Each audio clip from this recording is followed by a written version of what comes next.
Hello friends, welcome to run study. आज से हम मध्य प्रदेश पुलिस कांस्टेबल परीक्षा के लिए गणित की एक लेक्चर सीरीज शुरू कर रहे हैं, जिसका एक पहला वीडियो है। आपको ये लेक्चर सीरीज में डेली एक वीडियो मिलेगा, जिसमें आपको व्यापम के पुराने प्रश्न जो 2013 से अभी तक व्यापम के एग्जाम में पूछे गए वो प्रश्नों को करवाया जाएगा, और एमपी पुलिस परीक्षा में पूछे जाने वाले टॉपिक्स के प्रश्न भी आपको इस लेक्चर सीरीज में करवाए जाएंगे। ठीक है, तो आपको यह प्रश्नों को यहाँ पर समझना है और स्वयं से भी एक बार इसको ट्राई करके हल करना है। ठीक है, तो यदि आपको वीडियो अच्छा लगे तो आप वीडियो को लाइक कर सकते हैं। चैनल पर पहली बार आए हैं, इसी प्रकार के वीडियो आगे देखना चाहते हैं तो चैनल को सब्सक्राइब कर सकते हैं। आइए वीडियो स्टार्ट करते हैं। पहला प्रश्न है, संख्या 2 की घात 10 गुणा 5 की घात 8 में अंकों की संख्या निम्न होगी। मतलब हमारे पास एक संख्या दे दी है 2 की घात 10 और गुणे में दिया हुआ है 5 की घात 8। अब इसको हम लोग हल करेंगे तो इसमें अंक कितने आएंगे वो हमको यहां पर बताना है। तो इसके लिए हमको क्या करना है, आपको सबसे पहले देखना है कि 5 की घात कितनी दी है। यह प्रश्न जो है इसी फॉर्म में आएगा, 2 और 5 के फॉर्म में ही आएगा। ठीक है, क्यों 2 और 5 के फॉर्म में आएगा, इसका टाइप ही है और इसी प्रकार से पूछा जाता है। क्यों पूछा जाता है, क्योंकि 2 में आप 5 का गुणा करोगे तो 10 बनेगा, और इसी प्रकार से जब 10 बनेगा तो ही आप अंकों की संख्या इसमें निकाल सकते हैं। ठीक है, तो इस फॉर्म में आएगा, 2 और 5 के फॉर्म में आएगा, घातें अलग हो सकती है। ठीक है ना, तो 2 की घात 10 दी हुई है, गुणे में 5 की घात 8 दी है, तो आपको 5 की घात देखना है कितनी है, यहां पर 8 है। ठीक है, तो घातों को आपको सेम करना पड़ेगा। अब घातों को सेम करेंगे तो इसको कैसे लिख सकते हैं, 2 की घात 2 गुणे में 2 की घात 8।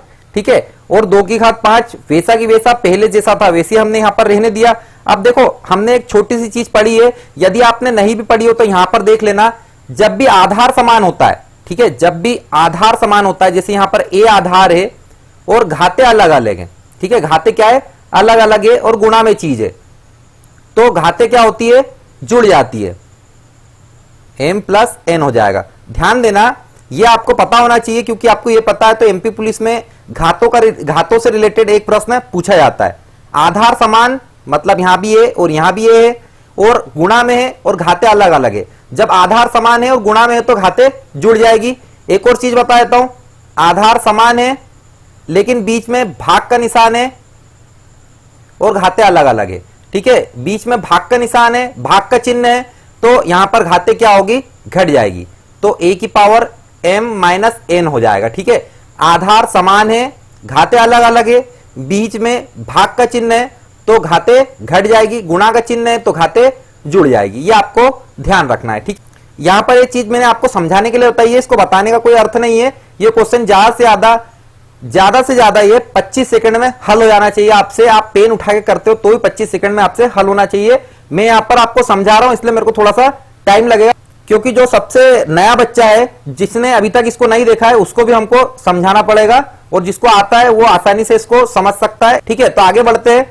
देखो, 2 की घात 2 है और 2 की घात 8 है, बीच में गुणा का निशान है, इसको 2 की घात 10 लिख सकते हैं। तो ये 10 को मैंने उल्टा करके तोड़ दिया है 2 और 8 में। ठीक है, क्यों करा है, क्योंकि मेरे को 5 के बराबर इसकी घात करनी थी। 5 की घात 8 दिख रही है, इसलिए मैंने 2 की घात भी यहां पर 8 बनाई है। अब मैं इसको लिख सकता हूं, देखो 2 की घात कितना होता है, 4 होता है, सभी को पता है। इसको अपन क्या लिख सकते हैं, 2 गुणा 5 और ये पूरे की घात 8 आराम से लिख सकते हैं ऐसा, क्योंकि इसकी घात भी 8 है, इसकी घात भी 8 है, बीच में गुणा का चिन्ह है, लगा दो इसी घात। अब होगा क्या, 4 गुणा 5 का 2 में गुणा करो कितना आ जाएगा, 10 आ जाएगा, 10 की घात 8। इसका मतलब है ये 1 के बाद कितने शून्य है, 8 शून्य है। 10 की घात 8 मतलब 1 के बाद कितने शून्य है, 8 शून्य है। ठीक है, तो आपको यहां पे थोड़ा सा बड़ा करके बता देता हूं, लास्ट में आपको ऑटोमेटिक इसको शॉर्ट में कर लेना है। तो देखो 1 के बाद कितने शून्य है, 8 शून्य है, तो 1 लिखा, इसके बाद 1 2 3 4 5 6 7 और 8 शून्य लगा दिया अपन ने। ठीक है, अब इसके गुणा में कितना है, 4 है। अब 4 का जब इसमें गुणा करोगे तो ये 4 एकम 4 हो जाएगा, और 4 के आगे भी कितने शून्य लग जाएंगे, 8 शून्य लग जाएंगे। ठीक है, तो अब आप गिन लीजिए कितनी संख्या होगी। देखो ये 4 और ये 4 8 और 1 9, तो इस पूरी जो 2 की घात 10 गुणे में 5 की घात 8 दी है, इसमें अंकों की संख्या कितनी होगी, तो 9 होगी। कितनी होगी, 9 होगी। ठीक है, तो ध्यान देना, जो पूरी जो संख्या आपकी है इसको किस प्रकार से हल करना है, जो आपको मैंने बताया, घातों को किस प्रकार से आपको देखना है, किस प्रकार से उसको तोड़ना है, तो इस प्रकार से आप तोड़ते हो तो आपका हर प्रश्न बन जाएगा। इंपॉर्टेंट प्रश्न है, एग्जाम में परेशान करता है, इसीलिए वीडियो में पहला प्रश्न मैंने यही लिया हुआ है। ठीक है ना, क्योंकि इस प्रकार के प्रश्न आपको एग्जाम में देखने को मिलेंगे और नॉर्मली आप जो बुक्स से तैयारी करते हो उसके अंदर इस प्रकार के प्रश्न बहुत कम देखने को मिलते हैं। ठीक है, जो बहुत ज्यादा प्रैक्टिस कर रहा है उन लोगों को ऐसे प्रश्न नजर आते हैं। ठीक है ना, तो आपको जो लेक्चर सीरीज चल रही है उसमें इसी प्रकार के प्रश्न देखने को मिलेंगे। ठीक है, तो आप समझ गए होंगे इसको क्या करना है। देखो यहां पर 10 की घात 8 है, मतलब कि ये इसके आगे 8 शून्य और 1 9। अब 4 का इसमें गुणा होगा तो कोई फर्क नहीं पड़ेगा, 4 एकम 4 हो जाएगा तो संख्या भी 9 हो जाएगी।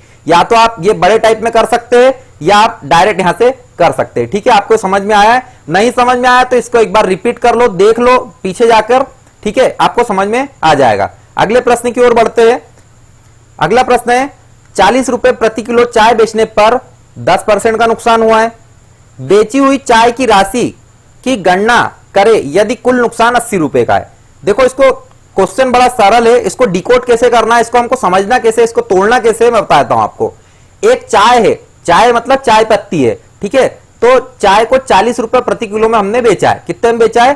40 रुपए प्रति किलो में हमने चाय को बेचा है। इसको बेचने पे कितने का नुकसान हो गया भैया? इसको बेचने पर 10% का नुकसान हुआ। कितने का नुकसान हो गया है? 10% का नुकसान हुआ है। इसको बेचने पर 10% का नुकसान हुआ है। अब जब भी 10% का नुकसान होगा तो हमारे जेब में कितने पैसे आए? तो 90% पैसे आएंगे, क्योंकि जो चाय की एक्चुअल कीमत रहेगी, जो उसका क्रय मूल्य रहेगा, जो उसकी कॉस्ट प्राइस रहेगी, वो कितनी होती है? वो कॉस्ट प्राइस हमेशा किसी भी चीज की आप कॉस्ट प्राइस या क्रय मूल्य हमेशा 100% होता है। ठीक है, 100% पे हमको 10% का नुकसान हुआ, मतलब 90% तो हमारी जेब में आया है। हमारी जेब में कितना पैसा आया है? 40 रुपया आया। इसको प्रैक्टिकल करके आप यदि समझोगे तो आप क्वेश्चन आराम से कोई भी क्वेश्चन उड़ा सकते हो। ठीक है, तो 10% का नुकसान हुआ है। 10% का नुकसान होने के बाद हमारी जेब में 40 रुपए आए, तो 10% का नुकसान हुआ है, मतलब 90% तो हमारी जेब में आए हैं ना। 90% हमारे जेब में आए हैं, तो यहां पर आप 1% की वैल्यू निकाल दो, इसको काट दो शून्य से शून्य। ठीक है, तो 1% की वैल्यू क्या हो जाएगी? 1% बराबर 4/9। 1% बराबर 4/9। हमको नुकसान कितना हुआ है? हमको नुकसान हुआ है 10% का। कितना नुकसान हुआ है हमको? 10% का नुकसान हुआ है। जब 1% बराबर 4/9 है तो 10% बराबर कितना होगा? तो हो जाएगा 40/9। तो हमको 1 किलो चाय बेचने पे कितने का नुकसान हो रहा है? 40/9 का नुकसान हो रहा है। ठीक है, 40/9 रुपए का नुकसान हो रहा है। कितने का नुकसान हो रहा है? 40/9 रुपए का नुकसान हो रहा है, क्योंकि 10%, देखो इसमें 10 का मल्टीप्लाई करा है तो इधर भी 10 का मल्टीप्लाई करना पड़ेगा, हो जाएगा ना 40/9। तो देखो हमको 1 किलो चाय में कितने का नुकसान हो रहा है? 40/9 का नुकसान हो रहा है। हमको कुल नुकसान कितने का हुआ है? 80 रुपए का हुआ है। तो 80 डिवाइडेड बाय 40/9। जब बटे में यहां 9 लिखोगे तो आना तो उसको ऊपर ही है। ठीक है, तो एक बार काट दिया, इसको 2 बार काट दिया। 9 दूना कितना होगा? 18। तो हमने कितनी किलो चाय बेची है? हमने 18 किलो चाय बेची है। तो ये आपको समझ में आया होगा। बड़ा सिंपल सा प्रश्न है, इसको आप आराम से कर सकते हैं। ठीक है, समझाते हुए मेरे को टाइम लगा है, इतना टाइम नहीं लगाना है, ज्यादा से ज्यादा 20 सेकंड का प्रश्न है। इसको डिकोड करना सीख जाना। सिंपल प्रश्न है, फिर भी मैंने इसीलिए लिया क्योंकि थोड़ा सा परेशान कर सकता है देखने के साथ। ठीक है, अगले प्रश्न की ओर बढ़ते हैं। अगला प्रश्न बहुत ही सरल है, जो नई नई तैयारी कर रहा है वो भी इसको कर सकता है। क्वेश्चन पढ़ना है, जो बोला है वो लिखना है, उत्तर आ जाएगा। ठीक है, देखो क्या बोला है? y का x% बराबर z हो तो z का कितना परसेंट x है। ठीक है, अब जो बोला अपन वही उतार देते हैं। y का मतलब गुणा x% बराबर z है। ठीक है, आपको समझाना है इसलिए इसको लिखना पड़ रहा है। y का, देखो y का x% बराबर z है, लिख दिया अपन ने, खत्म लाइन। उसके बाद क्या बोल रहा है? z का मतलब गुणा। ठीक है, कितना परसेंट? तो मेरे को नहीं मालूम कितना परसेंट, बराबर क्या है? x है, उसने बोला है। तो z का कितना परसेंट बराबर x है। ठीक है, हमको ये पूछा हुआ उसने, आराम से कर देंगे। अब देखो भैया, परसेंट हटाएगा तो नीचे 100 लगाना पड़ेगा। परसेंट हटाएगा तो नीचे क्या लगाना पड़ेगा? 100 लगाना पड़ेगा। तो ये हो जाएगा yx/100। ठीक है, 100 कहां से आए? ये परसेंट को हटाया, नीचे 100 लगेगा, बराबर z। अब आपको ये z का जो मान है ये यहां पर आपको रख दे। यदि आप इसको z का मान यहां पर आप रख दोगे तो आपका उत्तर आ जाएगा। तो रख के बता देता हूं आपको, z का मान क्या है? यहां पर z की जगह, देखो z की जगह आपको ये लिखा हुआ दिख रहा है, तो यहां पे भी z की जगह ये लिख दो। तो z की जगह क्या लिखना है? yx/100। ठीक है, अब देखो ये कितना के पास भी तो परसेंट है, तो इसके भी नीचे 100 लगाओ। ये परसेंट हटाएगी कितने का, तो इसके नीचे 100 लगाना पड़ेगा, बराबर x। ठीक है, अब आप ध्यान दोगे तो देखो यहां भी x है और यहां भी x है, बीच में इधर गुणा का निशान है, यहां बराबर का है, कहीं प्लस माइनस दिख रहा है क्या?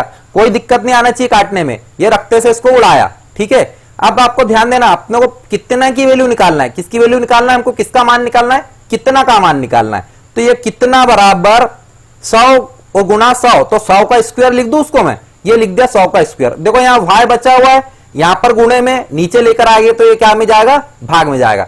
तो कितने का मान क्या आया हमारा, 100 स्क्वायर बटे y। कहां दिख रहा है, ऑप्शन नंबर सी दिख रहा है, बिल्कुल सही उत्तर हो जाएगा। बिल्कुल सरल सा है, समझाते हुए टाइम लगाए, ज्यादा से ज्यादा 20 सेकंड लगाना है, मैक्सिमम बता रहा हूं 20 सेकंड लगाना है, आराम से होगा, प्रैक्टिस कर लोगे आराम से होगा।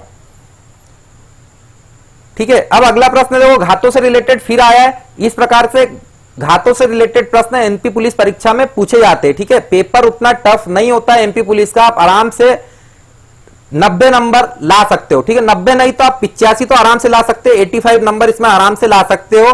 पॉजिटिव सोचोगे तो आराम से आपके 85 आएंगे। पुराने पेपर उठा के उसको ध्यान से करो, यदि उसको हल करने पे आपके 60-65 नंबर आ रहे हैं तो उसमें निशान लगाओ कि भैया मेरे से गलती कहां पर हो रही है, विज्ञान में गलती हो रही है, जीके में गलती हो रही है, गणित में गलती हो रही है, रीजनिंग में गलती हो रही है, कहां पर गलती हो रही है पहले गलती पकड़ो।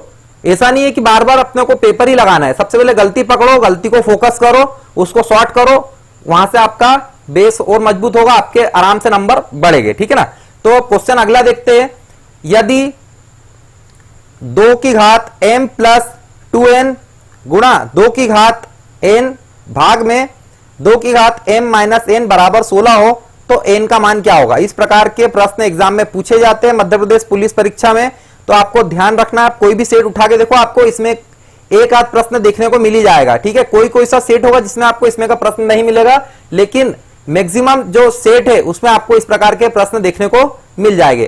करना कुछ नहीं है, बड़ा सिंपल सा प्रश्न है, 2 की घात m प्लस 2n ये दिया हुआ है, जैसा दिया हुआ है वैसा उतार रहा हूं, आपको समझाना है इसलिए मेरे को एक एक लाइन में उतारना पड़ेगा। गुणा 2 की घात n भागित 2 की घात m माइनस n बराबर 2 की घात 4। अब 16 को 2 की घात 4 हम लोग लिख सकते हैं, आप सभी को पता होगा 16 को हम 2 की घात 4 लिख सकते हैं। अभी मैंने आपको थोड़ी देर पहले पढ़ाया है कि जब आधार समान हो और गुणा में हो तो घाते क्या होती है, जुड़ जाती है ना, अभी आपको मैंने बताया था, गुणा में हो आधार समान हो तो घाते जुड़ जाएगी। दूसरी चीज मैंने आपको बताया था, आधार समान हो और भाग में हो, ठीक है, तो घाते क्या होगी, घाते घट जाएगी। अब आपको एक और चीज ध्यान रखना है, आधार समान हो और बराबर में हो, आधार समान हो और बराबर में हो और घाते भले अलग अलग हो तो यहां पे घाते भी क्या होगी, बराबर होगी। आपको ये चीज 3 चीज ध्यान रखना है, 3 चीज से आपका एक नंबर बन जाएगा। ठीक है, तो आधार समान है, बराबर में है, तो घाते भी कैसी होगी, समान होगी। ठीक है, अब तीनों, ये प्रश्न में तीनों लगेंगे। ठीक है, तो आगे देखते हैं अपन, यहां पर देखो ये चीज क्या है, गुणे में, ये चीज क्या है हमारी, गुणे में है। तो हमको क्या करना है, आधार समान है, लिखा 2 का 2, घाते क्या हो जाएगी, जुड़ जाएगी, तो m plus 2n plus n, देखो ये पुराना वैसा की वैसा, ये इसमें जोड़ दिया। अभी आपको समझाने के लिए उतार रहा हूं, उतारने की जरूरत नहीं है। ठीक है, ये ऐसा दिया हुआ है, बराबर 2 की घात 4।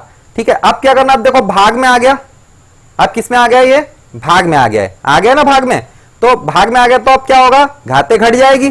तो देखो 2 की घात m plus 2n plus n minus, घटेगी, मैंने बोला भाग में है, देखो आधार समान है और बीच में भाग का चिन्ह है तो घाते घट जाएगी। अब माइनस बाबा बैठे हुए, जहां पे माइनस बाबा बैठ गया तो वहां पे क्या करना है, अपने को ब्रैकेट लगा लेना है, तो m माइनस n बराबर 2 की घात 4। ठीक है, अब क्या करना है अपने को, इसको खोल लेते हैं थोड़ा सा, आपको मैं स्टेप बाय स्टेप बता रहा हूं इसलिए लिखना पड़ रहा है, इतना लिखना नहीं है। ठीक है, बार बार आपसे मैं कह रहा हूं, 2 की घात m प्लस ये 2n लिखा हुआ है, एक और n इसमें जुड़ जाएगा, कितना हो जाएगा, 3n हो जाएगा, माइनस m, ये माइनस अंदर गुणा होगा, माइनस m प्लस n, ये माइनस का यहां पर गुणा हुआ, माइनस m हो जाएगा, ये माइनस माइनस प्लस हो जाएगा। अब देखो m ने m को रखते से उड़ाया, ठीक है, बराबर 2 की घात 4। अब देखो 3n यहां लिखा हुआ है, एक और n यहां पर आ जाएगा तो कितना हो जाएगा 2 की घात 4n, ठीक है, और हो जाएगा 2 की घात 4। अब देखो यहां पर ये तीसरी चीज मैंने आपको बताया, आधार समान है, आधार बिल्कुल समान है और बीच में बराबर का निशान है, बराबर का चिन्ह है, तो घाते कैसी रहेगी, समान रहेगी। घाते कैसी रहेगी, समान रहेगी। तो घाते यहां पर क्या है 4n है बराबर 4, 4 से 4 गया तो n की वैल्यू क्या आएगी, यहां पर 1 आ जाएगी। ठीक है, यह समझाया है इसीलिए टाइम लगा, स्टेप बाय स्टेप आपको बताया है, इस प्रकार से आपको इसको करना है। ठीक है, समझ में आया आपको। तो इसका उत्तर क्या हो जाएगा, उत्तर इसका डी सही हो जाएगा, एक इसका सही उत्तर है। ठीक है, अगला प्रश्न है, एक समांतर चतुर्भुज की 2 आसन्न भुजाओं की लंबाई 5 सेंटीमीटर और 8 सेंटीमीटर है, इसकी परिधि क्या होगी, इसका परिमाप क्या होगा, इसकी पेरीमीटर क्या होगी।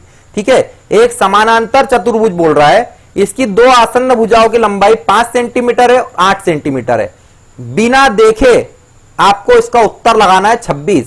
अब कैसे लगाना है मैं आपको बताता हूं। अब समानांतर चतुर्भुज किसको बोलेंगे, तो आपको बहुत ज्यादा गुस्सा आ जाए यदि, ठीक है, आपको यदि बहुत ज्यादा गुस्सा आ जाए तो एक आयत आपने देखा होगा, रेक्टेंगल आपने देखा होगा, आपको बहुत ज्यादा गुस्सा आ जाए तो रेक्टेंगल को लात मार दो। अब जब उसको आप लात मार दो तो हो जाएगा टेढ़ा, कैसा हो जाएगा, वो टेढ़ा हो जाएगा। तो आपको मैं बना के बताता हूं कैसा होगा। जब आप आयत को लात मारोगे तो आपको इस प्रकार से टेढ़ा नजर आएगा, आएगा टेढ़ा नजर।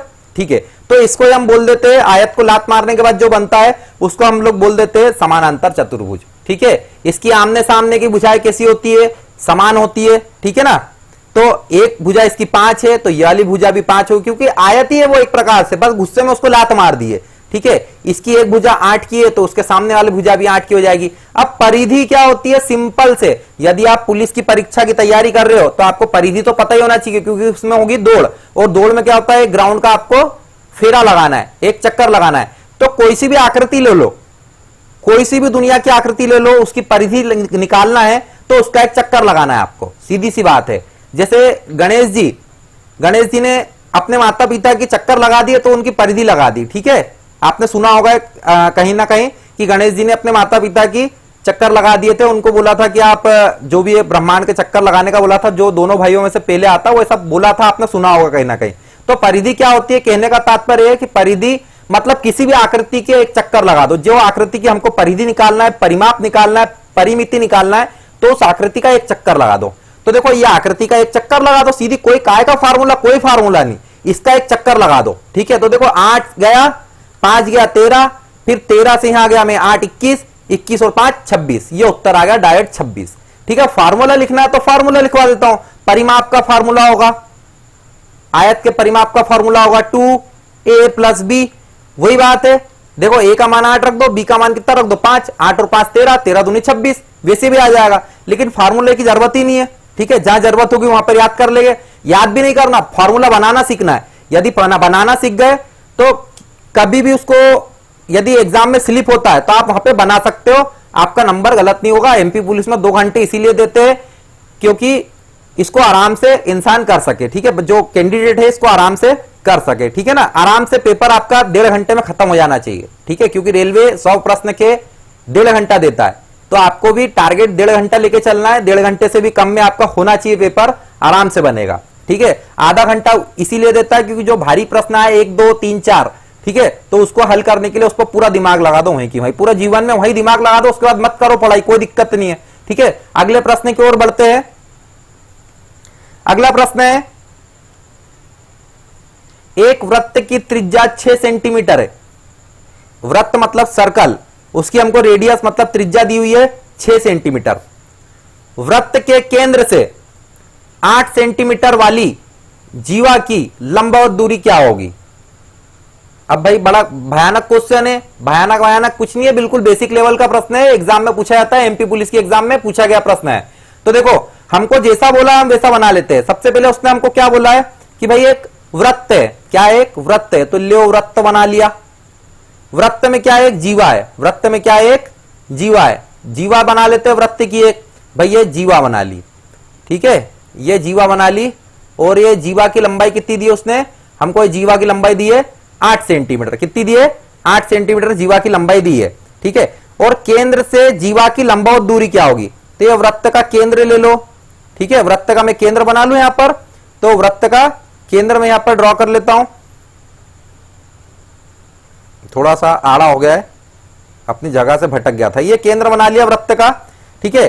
केंद्र से जीवा की लंबवत दूरी क्या होगी, मतलब ये केंद्र से हमको जीवा की वाली दूरी निकालना है, ठीक है। ये दूरी निकालना है, इसको x मान लिया मैंने, ठीक है। इसकी त्रिज्या कितनी है, तो इसकी त्रिज्या है 6, मतलब यहां से लेकर यहां तक की जो दूरी है ये कितनी दी है, 6 दी हुई है। ये हमको निकालना है। ये पूरा जो जीवा है ये यहां से लेके ये ए बिंदु ले लिया, ये बी बिंदु ले लिया, ए से बी तक की ये दूरी कितनी है, 8 की है। तो भाई ये 4 की और ये 4 की, खेल खत्म हो गया। यहां पर आपको समकोण त्रिभुज दिख रहा है, देखिए समकोण त्रिभुज दिख रहा है, तो पाइथागोरस बिल्कुल दिमाग में आना चाहिए, है ना, आपके सामने प्रकट हो जाना चाहिए पाइथागोरस को। पाइथागोरस बोलेगा लगाओ, क्या बोलेगा वो, कर्ण का स्क्वायर बराबर लंब का स्क्वायर प्लस आधार का स्क्वायर। तो कर्ण सबसे बड़ी भुजा दिख रही है इसमें, तो सबसे बड़ी भुजा क्या है, 6, तो कर्ण का स्क्वायर बराबर लंब का स्क्वायर प्लस आधार का स्क्वायर, ये हो जाएगा आपका 36, ये हो जाएगा आपका x स्क्वायर प्लस 16, 36, ये 16 इधर जाएगा माइनस होगा तो कितना हो जाएगा, 20 हो जाएगा। तो x स्क्वायर बराबर कितना हो जाएगा आपका, 20 हो जाएगा। यदि आपको x का मान निकालना है, स्क्वायर हटाएंगे तो इधर आपको रूट लगाना पड़ेगा, करनी लगाना पड़ेगी, तो ये लगा दी मैंने करनी, ठीक है। आपको ऐसा कहां दिख रहा है, ऐसा कहीं भी नहीं दिख रहा है। तो 20 को अपन कैसा लिख सकते हैं, 2 गुणा 5 लिख सकते हैं 20 को ऐसा, देखो 2 दूना 4, 4 पंजे 20 हो जाएगा। अब क्या करें, तो जब भी करनी रहती है तो करनी में जो चीज 2 बार दिखती है उसको बाहर 1 बार पटक दो, ठीक है। जो चीज आपको 2 बार दिख रही है उसको बाहर 1 बार पटक दो। तो देखो यहां पर 2 कितनी बार दिख रहा है, 2 बार दिख रहा है, तो लो बाहर निकाल दिया। 5 कितनी बार दिख रहा है, 1 ही बार दिख रहा है, तो नहीं आ पाएगा, लो लिख दिया वैसा की वैसा। तो x का मान कितना हो जाएगा, 2 करनी 5 हो जाएगा। समझाते हुए इतना टाइम लगा, इतना टाइम नहीं लगाना है, ठीक है। तो ये आपका उत्तर हो जाएगा। रोज आपको मैं इस जो लेक्चर सीरीज चल रही है इसमें आपको कुछ क्वेश्चंस करवाऊंगा जो कि आपके एग्जाम के लिए बहुत महत्वपूर्ण रहेंगे। तो आज पहला वीडियो था, आज आपके लिए इतने प्रश्न थे इस वीडियो में। आपको यदि वीडियो अच्छा लगा तो वीडियो को लाइक करें, चैनल पर नए हो तो चैनल को सब्सक्राइब करें। आपसे जो प्रश्न नहीं बने आप कमेंट कर सकते हैं नीचे, आपको मैं एक व्हाट्सएप नंबर प्रोवाइड कर रहा हूं, आप आखिरी तक आए हैं इसीलिए आपके पास ये व्हाट्सएप नंबर है, तो आप इस पे मेरे को भेज सकते हैं, मैं आपको करके दे दूंगा। वीडियो में आपका जो क्वेश्चन है उसको शामिल कर लूंगा, ठीक है। व्हाट्सएप नंबर आप नोट कर लीजिए, 9993006979, ये व्हाट्सएप नंबर है। इस व्हाट्सएप नंबर पर आप अपना प्रॉब्लम भेज सकते हैं, गणित से रिलेटेड, विज्ञान से रिलेटेड आप अपनी कोई सी भी प्रॉब्लम भेज सकते हैं, आपको उसका सॉल्यूशन दे दिया जाएगा, ठीक है। थोड़ा वेट करना पड़ेगा क्योंकि हर समय मैं फ्री नहीं रहता हूं, मेरे को ऑफलाइन क्लास लेना पड़ती है। ऑफलाइन क्लास मतलब जो हमारे कोचिंग होती है उसकी क्लासेस हमको लेना पड़ती है। अभी तो लॉकडाउन में बंद है लेकिन हमको फिर भी ऑनलाइन लेना पड़ती है, मतलब ऑफलाइन स्टूडेंट्स की ऑनलाइन क्लास लेना पड़ती है, इसलिए हम थोड़ा सा बिजी रहते हैं, 4 क्लास लेना पड़ती है। तो हमारे पास जब भी टाइम रहेगा हम लोग आपको आपकी प्रॉब्लम का सॉल्यूशन दे देंगे, ठीक है। तो आप सभी का वीडियो देखने के लिए धन्यवाद। जय हिंद।